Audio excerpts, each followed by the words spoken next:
welcome. Hi, Hi, Sherry. How are you? I'm good. How are you? Good.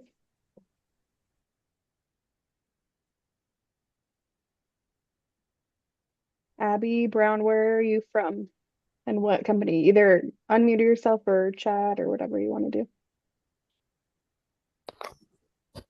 Hello, my name is Abby. I am from Tops Countertops Nice to in meet Lacey, you. Washington. Nice meeting you. Awesome.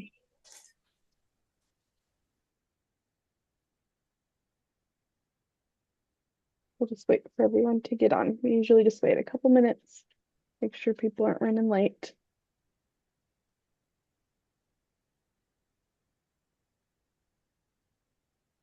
Sherry, do you want to introduce yourself? Where are you from? Yeah, I am Sherry Pruitt, and I own Alpha Countertops in Russellville, Arkansas. And I do the social media that we do have, which isn't the greatest, but I do that along with everything else. So yeah, I love hitting these calls when I can. She's great. She's lying. And then anyone else that's joined, Cedric, Andrew, my boss is here as well. If you want to chat, introduce yourself, tell us where you're from, so the crowd knows as well.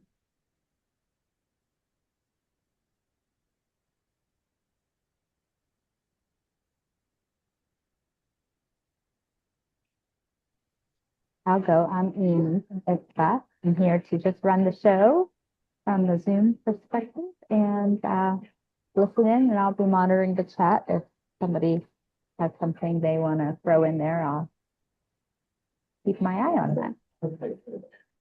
One of the most important people here, for sure. Okay, well, we can probably just get started. Welcome to our monthly call, Marketing Made for Makers. Today, we are going to be covering lead generation and our lead follow-up processes. Just a reminder to everyone watching, these calls are being recorded and they are being held in the ISFO website if you want to go back and rewatch them. Our next meeting is December 16th. We're doing it a little earlier again so that we can make sure more people can attend because of the holiday. So we have David here. He works for ABC News as a multimedia marketing account executive and a marketing and media professional. He focuses primarily on home improvement and home services businesses. He's excited to see where he can impart some ideas to the attendees today and the ISPA membership to help increase visibility and then drive sales in 2026. So I will leave it to him. If you guys have any questions or comments, you can unmute yourself or chat, and he is open to that. But we will also have a little bit of time at the end to discuss anything that we'd like to. So I will give it to him.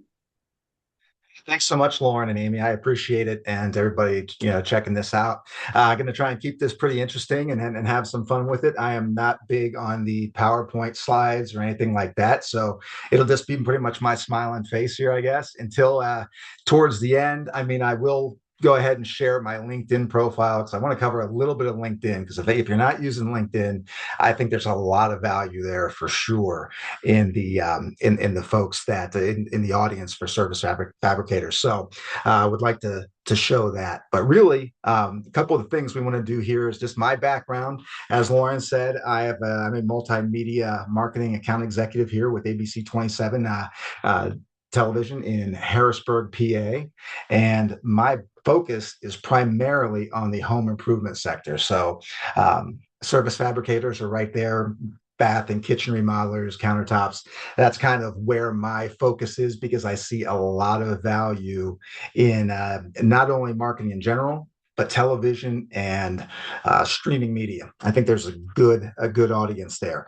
So one of the key things that I think as we kind of put this in perspective, to fine tune this towards the surface fabrication industry is there's a lot of challenges. I mean, as we're looking into the new year, I mean, there's a lot of things that are coming up there, things like new customer preferences. I mean, the generational gap of some of the buyers is going to be changing. So there's going to be new priorities, new expectations.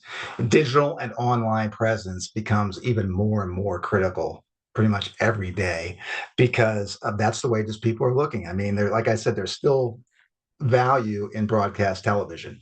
For as much as people might think that TV is not as prevalent as it used to be, there's a big trust factor there, especially when it comes to people's homes. I mean, when people are doing things with their kitchens, their bathrooms, anything outdoor, poolside, things along those lines, they want to make sure that the people that they're working with are reputable and have a good reputation and are real. And I think that because TV still has a lot of personalities that have been on there for years. I mean, some of the folks who are on TV now, the anchors, have been there since I was a kid, and I recognize them from growing up. And I think the perception is that, hey, if people are on TV, they have to be a recognizable, reputable business. Otherwise, they wouldn't be on there. The people we've been watching for years and years wouldn't be recommending or standing behind these businesses. So, with that being said, the idea here is to be seen everywhere that you can be.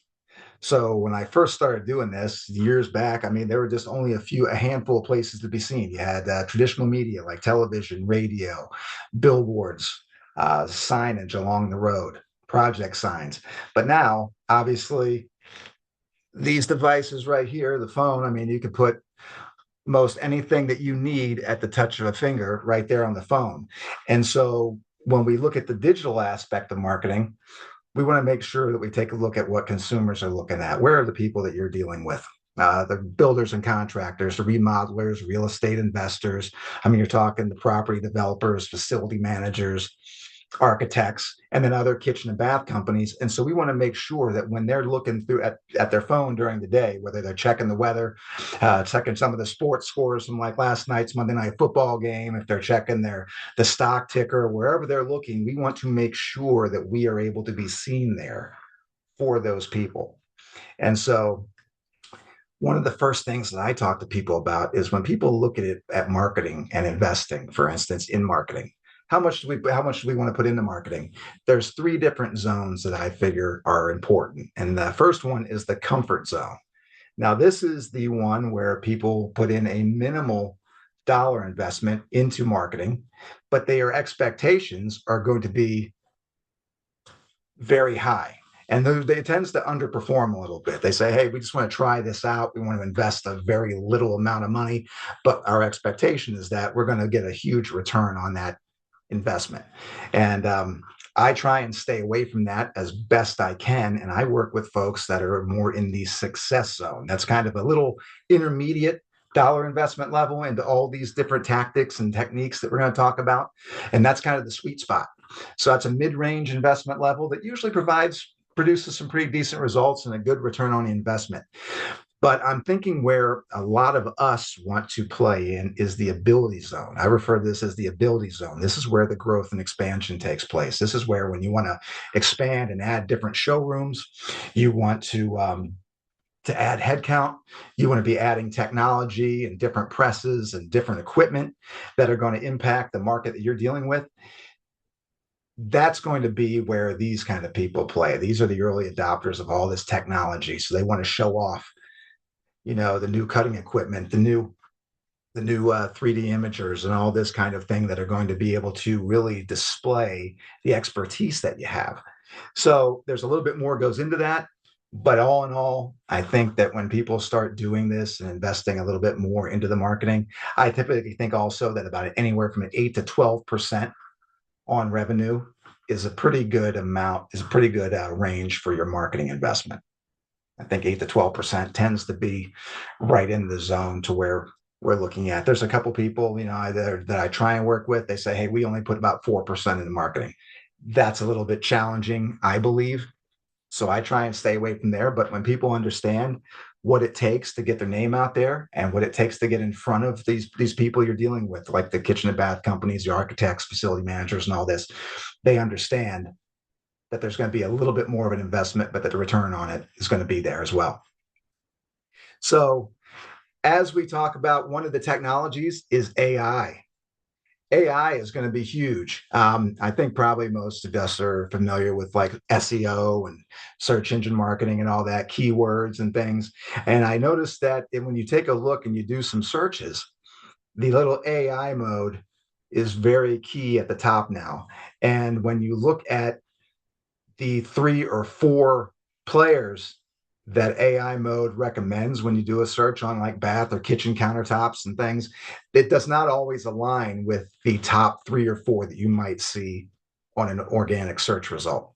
And I think what that is now is because keywords, where they're still going to be important, I'm finding and still trying to work it out because it's in its infancy, but I'm wondering if when people go into the AI mode, if they're presented with 3 or 4 potential sources to investigate or evaluate, do they even look 1 or 2 pages down on search results now on Google or Bing or Yahoo?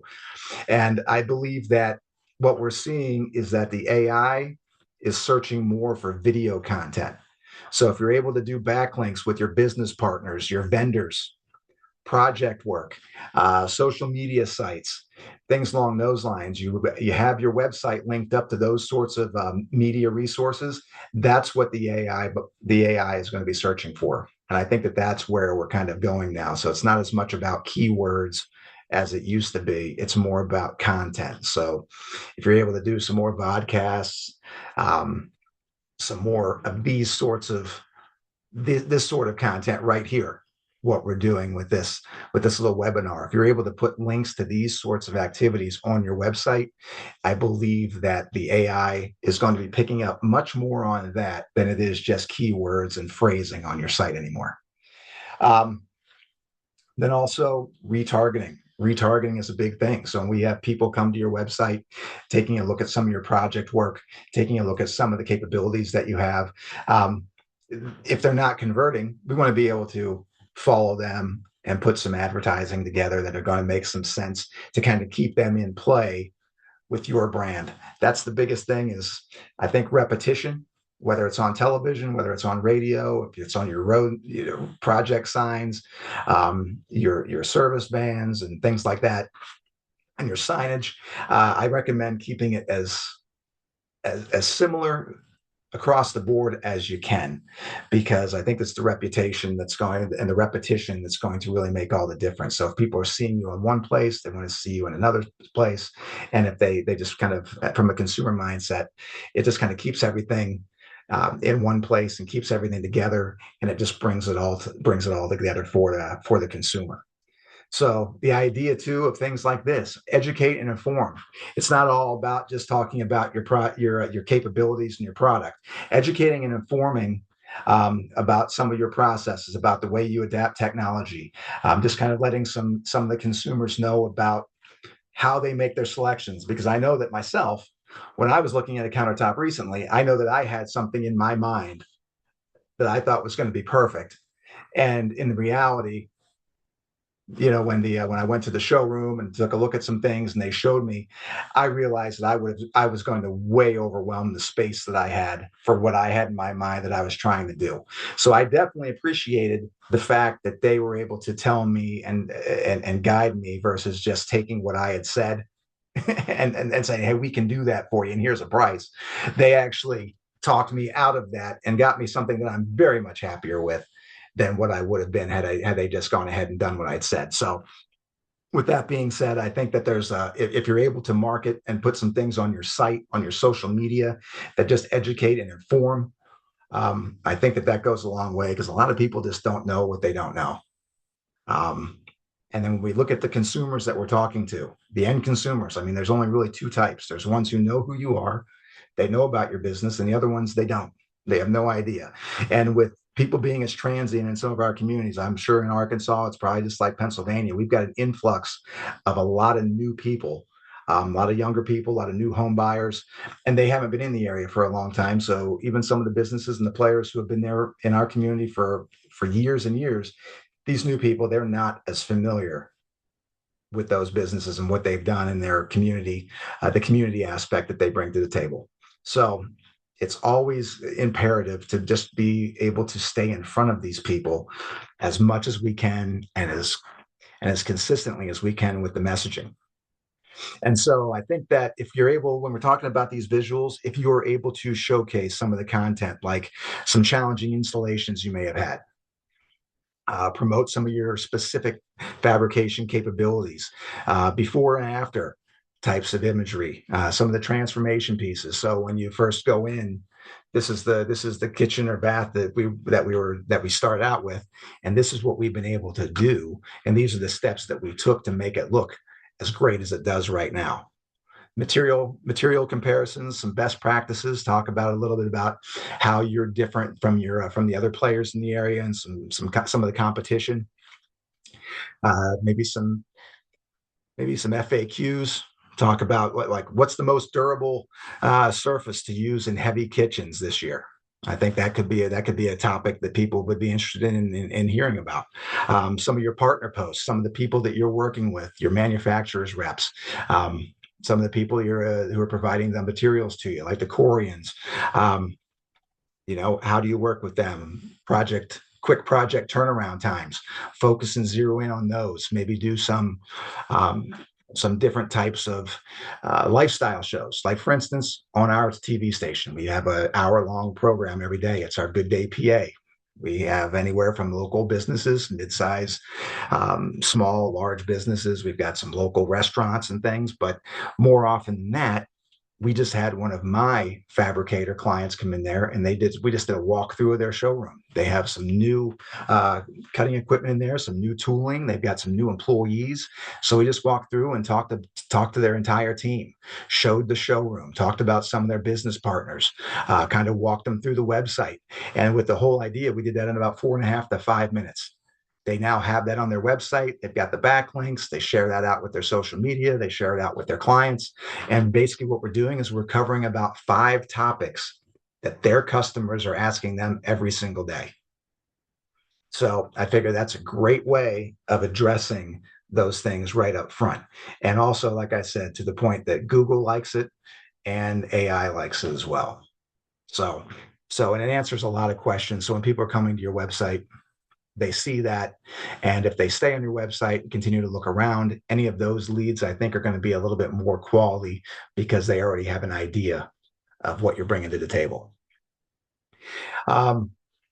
Landing pages as well. I don't know what your thoughts are on if you see an advertisement and you click through that and it takes you to the website and you don't readily see the information that you've responded to. I know that I don't spend a lot of time trying to dig through a website to find the information that I saw in the advertisement that I just clicked on.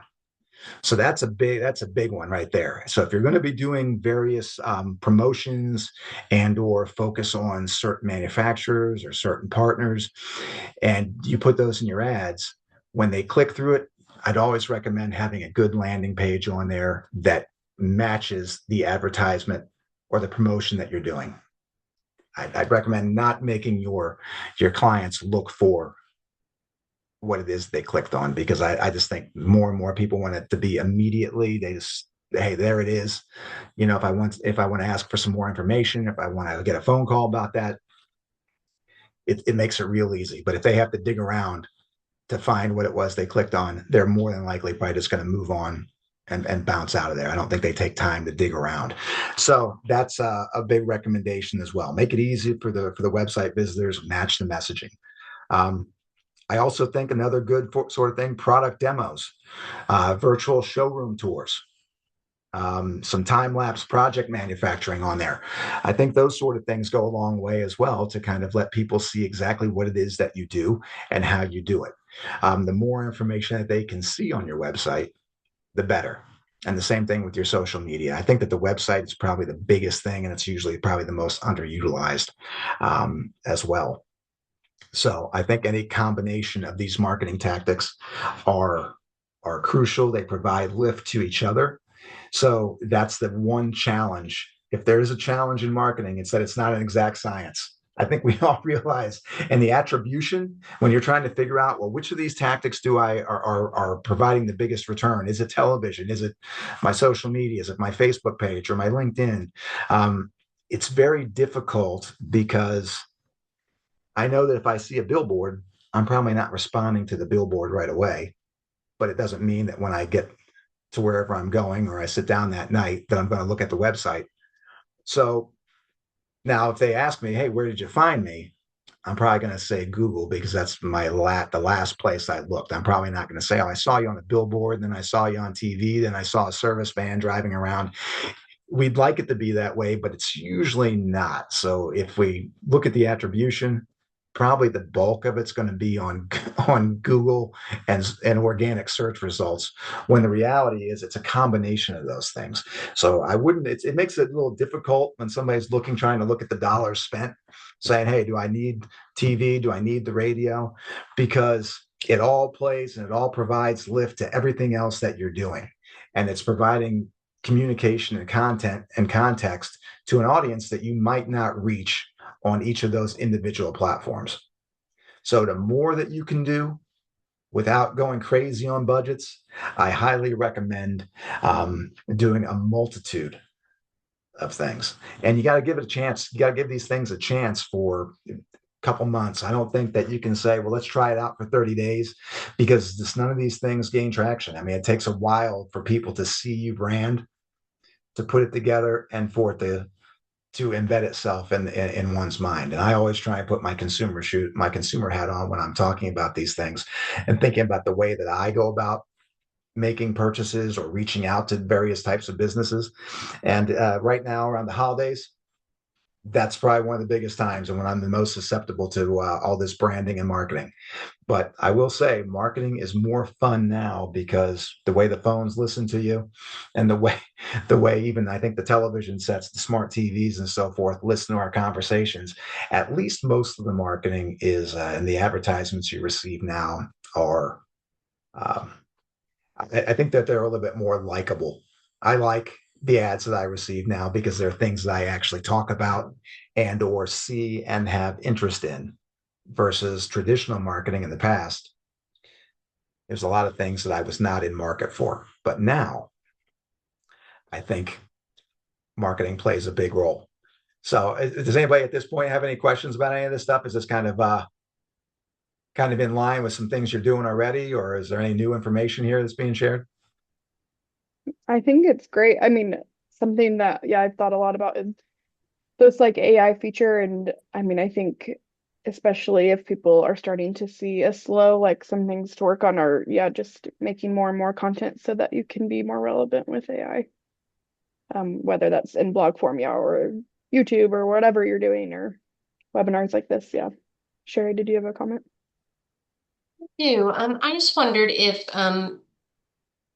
after the call or whenever, if you could dive in a little bit more to why LinkedIn, why you feel like that is kind of a preferred one. And I'm not super familiar with LinkedIn. Like I have an account, but I hardly ever use it. So on that side, would you post the same type of content like reels and pictures of jobs installed, countertops?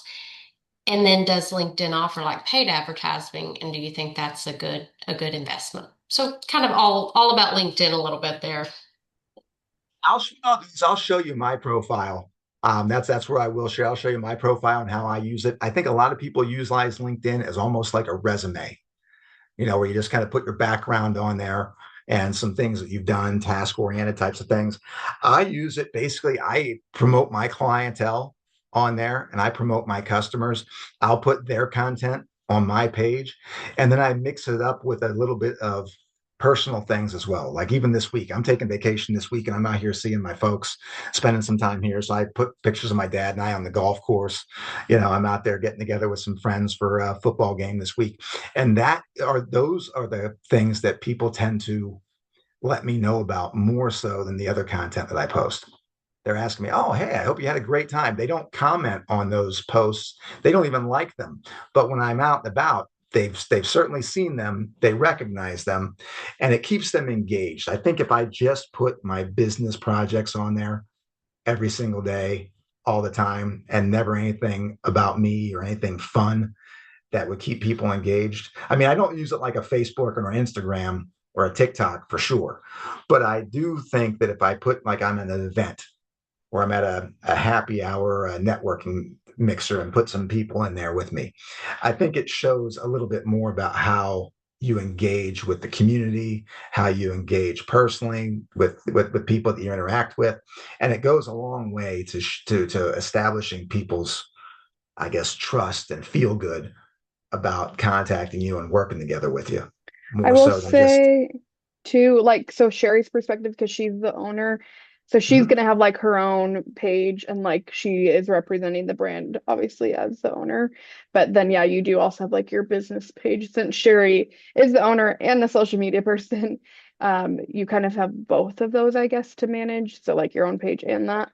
I would think that you could like reshare things that the business is posting that's like more informative, more professional, maybe talking about like stuff you did with builders or other accounts that would you could tag on LinkedIn that have a business page there. But on your personal page, I think what David's saying is like you could share stuff about your business and what you're doing, but like also incorporate that little aspect of like getting personal a little bit so that people know that like you're a real human and they like you and they like that you're the owner of the company. I think would be a really great image of that.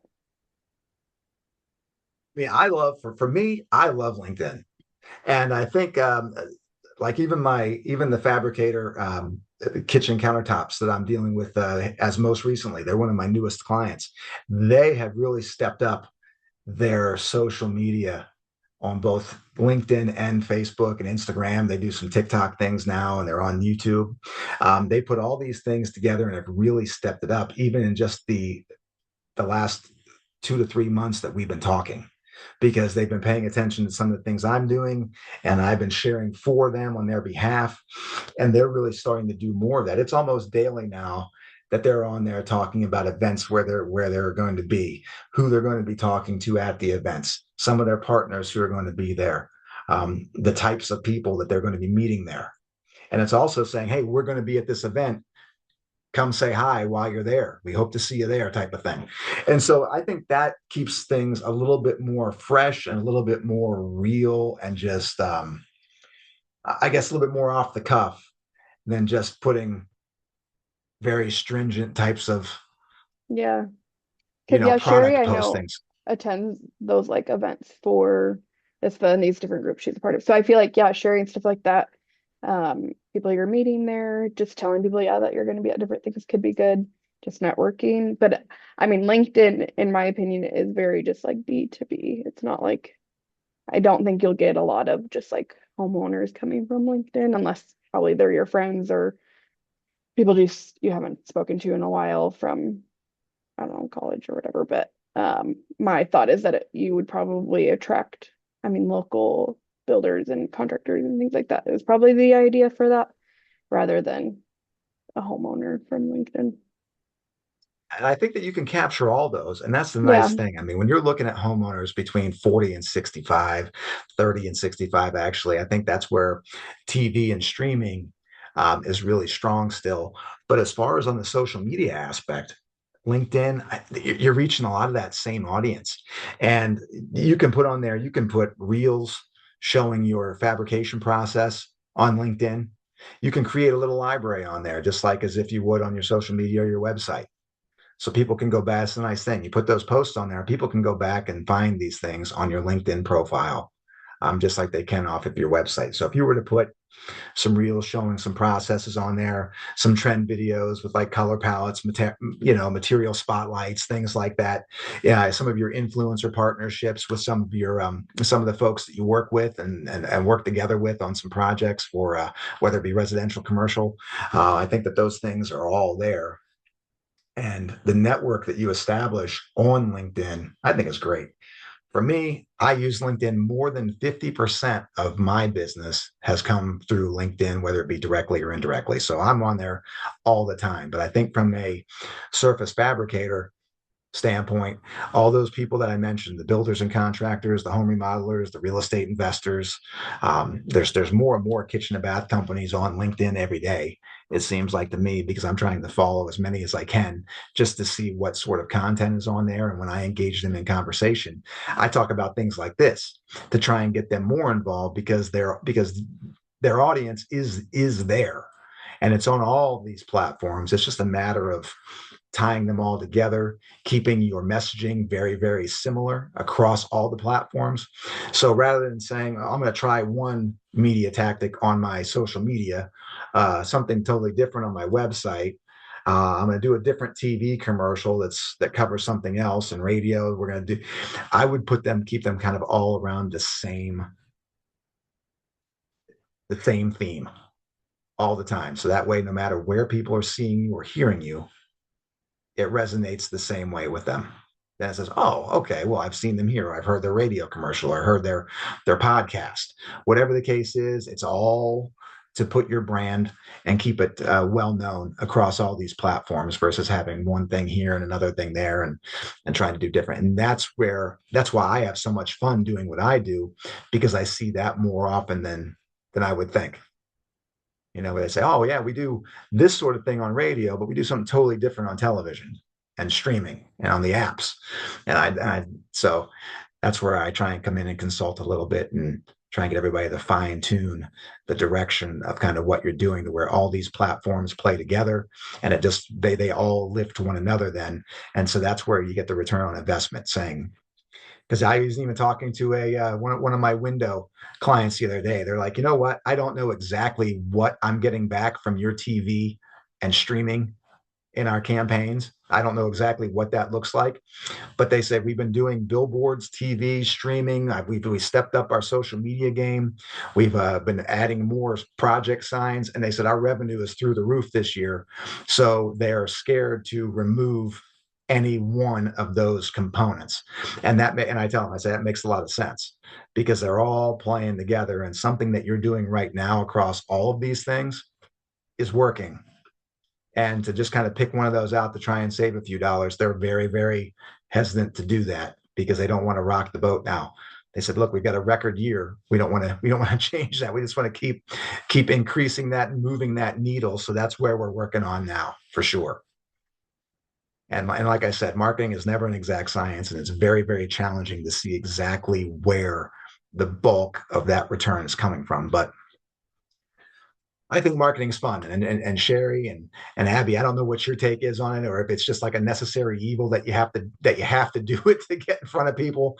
But I try and make it as much fun as you can. I think marketing is great. What's your take on it? I like it. I do everything, so I'm stretched too thin to do as much as I would like to on it, but I do enjoy it. Yeah. Yeah. So you like to find resources that are able to bring this stuff to you and figure out how to make it work for what you're trying to do. Yeah, yeah, or just it's hard to just be able to go out and get the content to go take the pictures. And I've actually recently just had my receptionist do that for me a few times, like go with the guys to an install and do some video.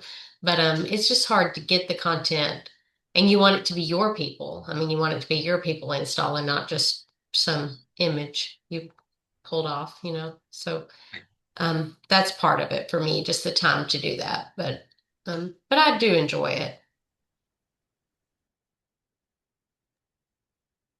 Yeah, that All right. makes Well, sense.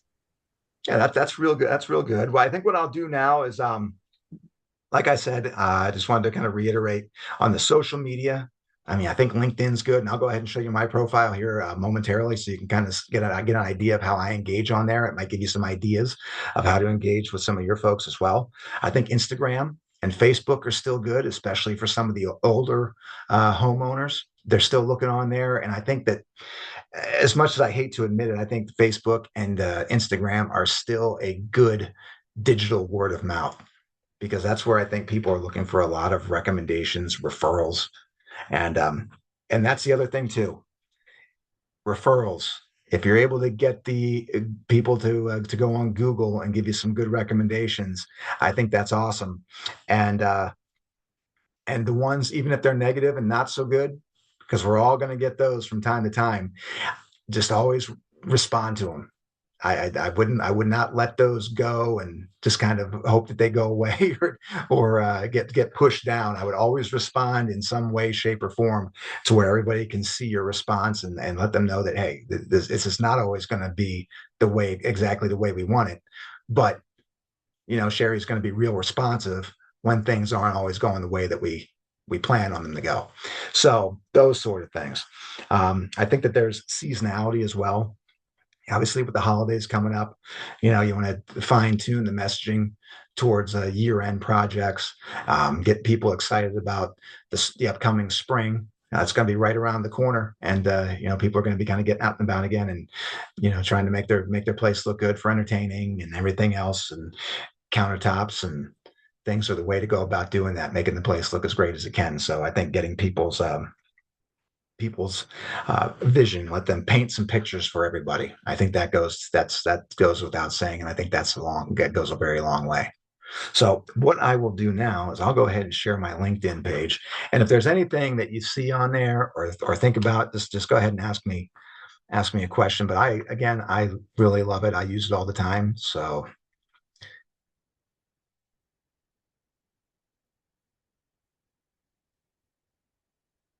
are you able to see my screen? Okay. Yes, it looks good.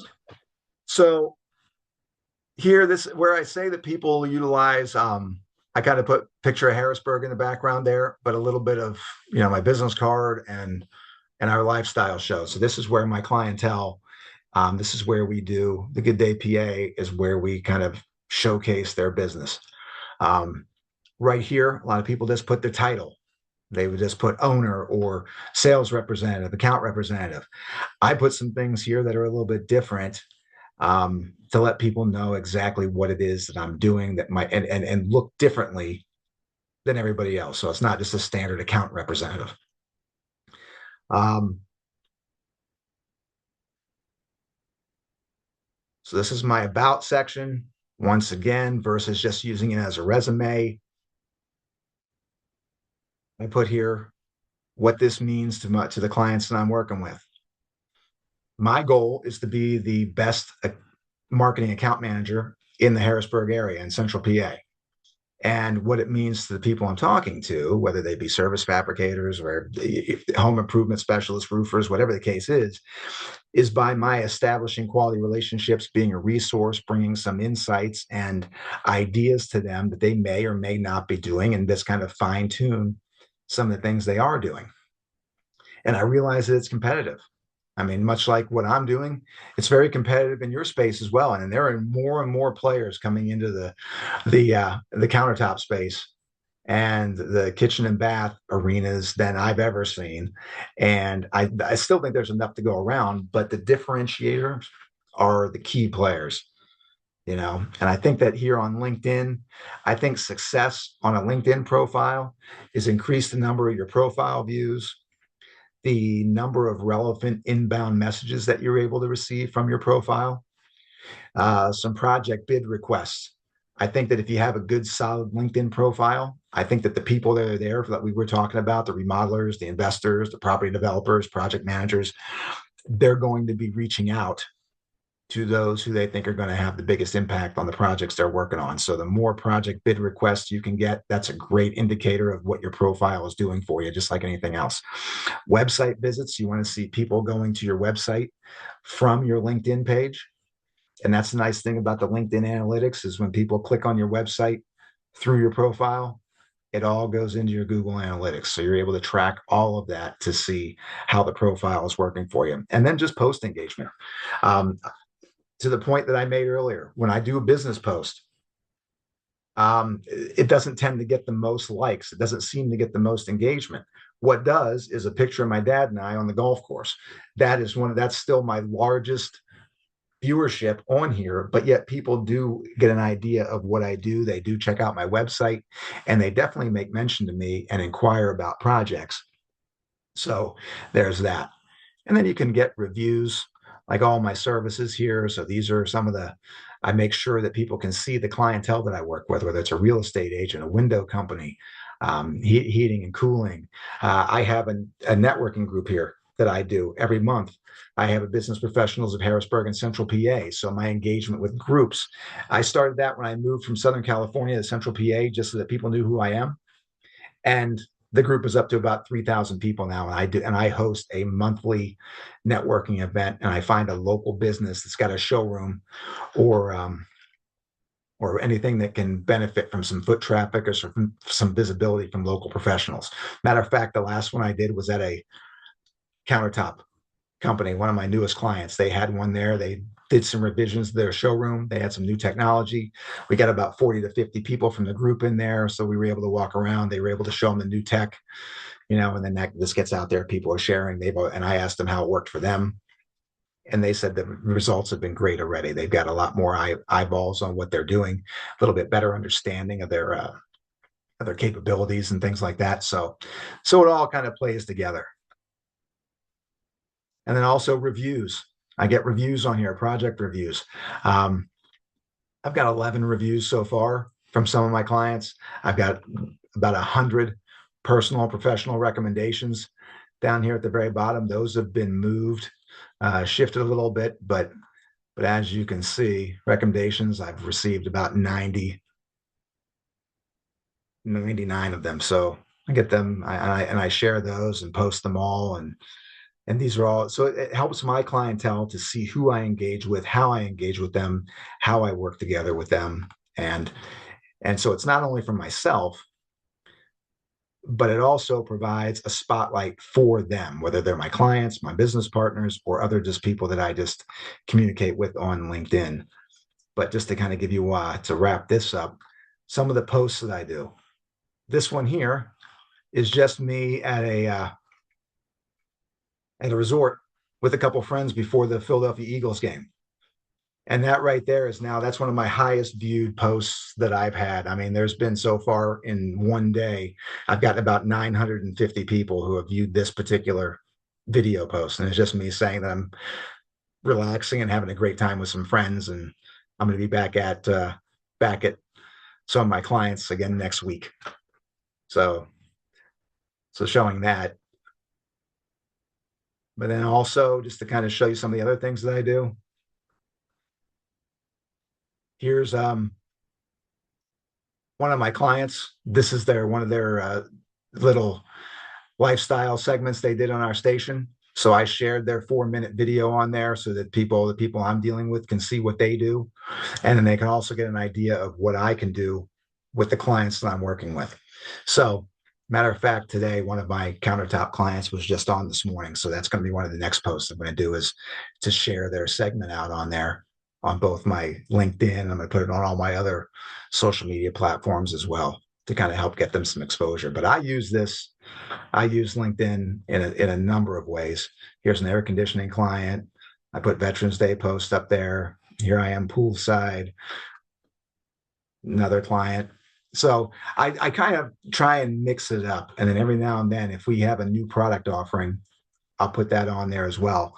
And I figure that by putting some of the personal posts on there, it keeps people engaged with the business aspect of what I'm trying to share on here as well. So those are some of my tips. And those are some of the things that I think that could really help to enhance some of your marketing initiatives in 2026. And I think just a lot of engagement with your business partners, a lot of engagement, show some before and after with some of your clients, talk about some of the ways that your business partners engage with you on some of the projects you've done. Throw a little shout out to them, throw some links to their pages as well, because again, I think that's what the AI is going to be looking for. So when you're looking at the AI mode on there, the more of those types of links and content you have, the better off I think it's gonna produce for you. So Sherry had a question about like anything paid or boosting on LinkedIn. Do you do any of that? I don't boost any of my posts on LinkedIn. One of the things that I have, since I've been on here for so long now, is I do get together with, and they don't charge me anything for it. I get together with one of the LinkedIn reps for about 15 minutes a month, and they just kind of tell me, they take a look and analyze what it is that I'm doing, and they give me some ideas of how to base my content as well, to maximize what I'm trying to do. Because for all the views and everything that I get, I want to make sure that folks in my backyard are looking at this. Mm-hmm. And so that's my overall goal, is to be able to get that and convert that to revenue for myself while converting that to revenue for my clientele as well. So it's a good combination. But as far as boosting the posts, I tend not to do that. But what I do for the LinkedIn is I do pay for a subscription every month. It's pretty minimal, so that because it's got a little bit more reporting capabilities to it.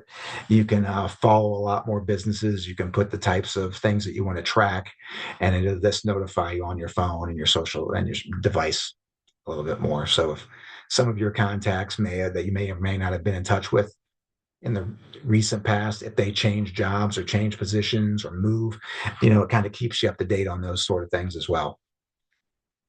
Yeah. And so what I've seen is LinkedIn continues to grow. There are more and more different types of businesses on there every day. And especially for what it is that you're doing and the Fabricators Association. I mean, I think it's great.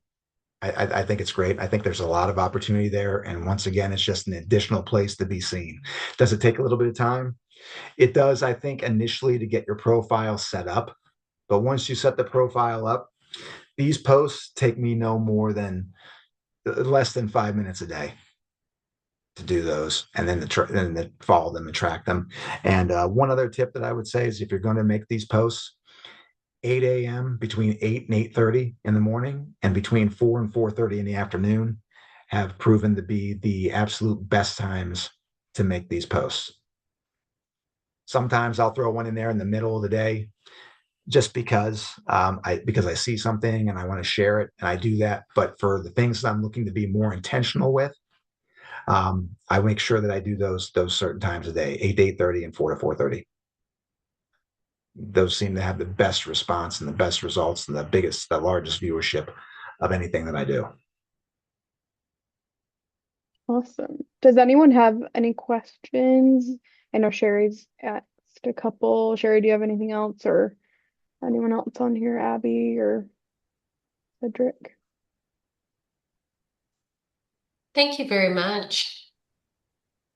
Hopefully I found it useful. And I mean, if you have any question, I mean, you can certainly connect with me on LinkedIn, and I'll provide my email address as well, and I'll be more than glad to answer any other questions you might have and talk about some of these things offline for sure. But I just wanted to just do a brief overview on some of these things without going too granular and too crazy. Hopefully it's stimulated the mind a little bit of some things to take a look at. And as a matter of fact, here's the one that I just did, Down East Granite. So if you take a look at my profile, check that out. Kind of gives an idea of how they flowed walking through the showroom. We had the marketing director on there. We had the owner of the business on there as well to kind of talk some things and talk about their team. Made sure that we got some good signage and some good product. In the front, we found their best selling countertop with which to do the interview segment. So yeah. So I think it's good. So are you able to see that now as it's going through? Is that showing up? Mm-hmm. Mm-hmm. Yeah.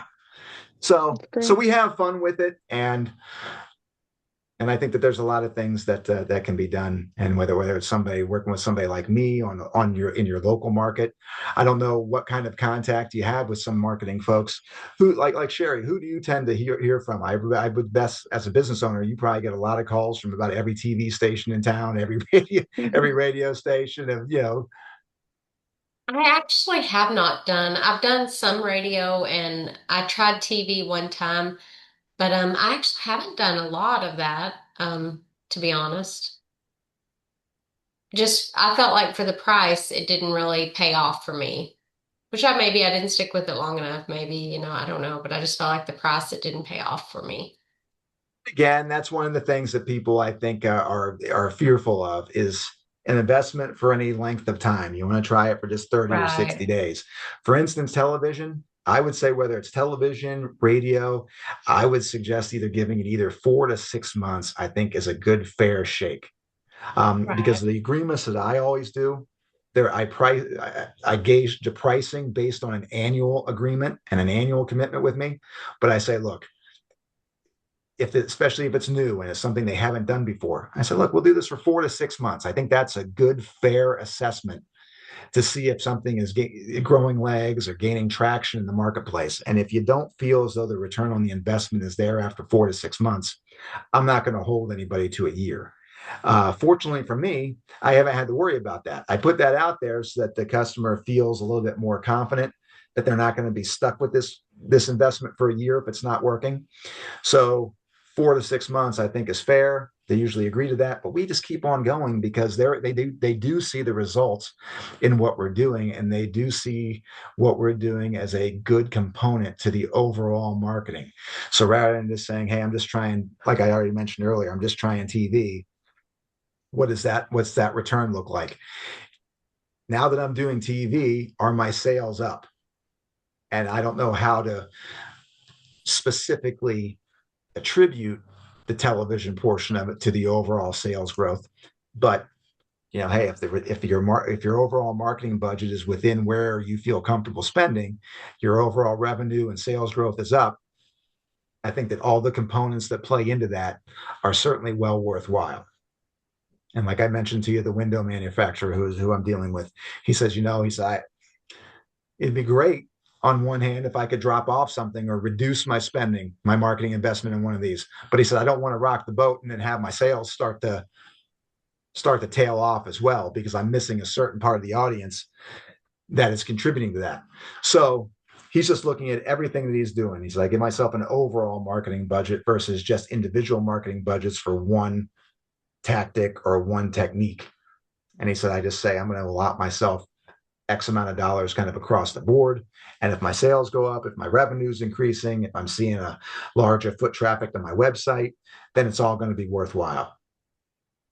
So that would be something that I would do. So whether you're doing television or streaming or looking at various multiple social media platforms, just look for whatever combination is best working to get your message out there to where your sales and revenue and projects capabilities are increasing the way you want them to.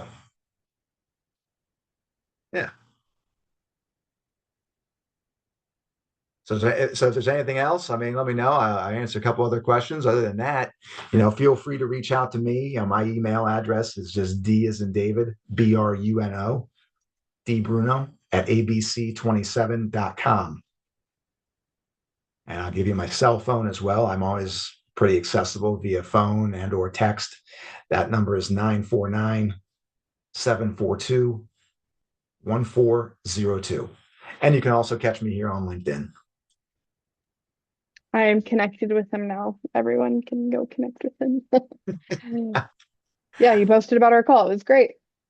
Awesome. Hey, I appreciate you having me on here, and hopefully this has been good. And I tried not to make it too dry. I just tried to do a little broad 50,000 foot overview on some of the things going on in the surface fabrication industry. And I know that there's, like I said, there's a lot of challenges, a lot of new things coming to play for 2026, and marketing is just one of those necessary evils. You know what I mean? And to your point, Sherry, it takes a lot of time. And with you being a business owner, taking the time to invest in looking at all this and researching it is not always easy.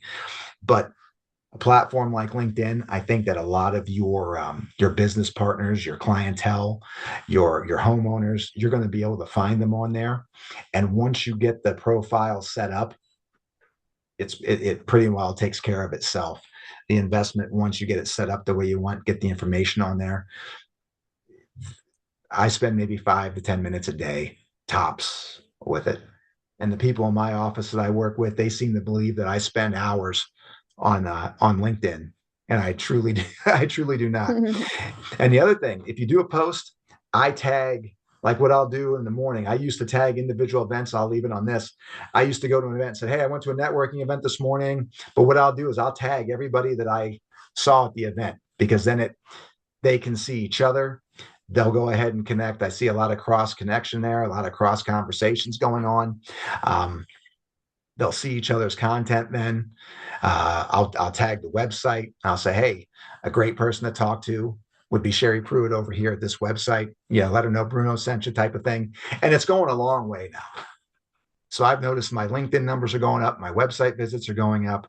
My phone calls are going up. So plus I'm having more and more fun with it, because I'm trying to not be as generic as possible. I'm trying to stand out from the pack.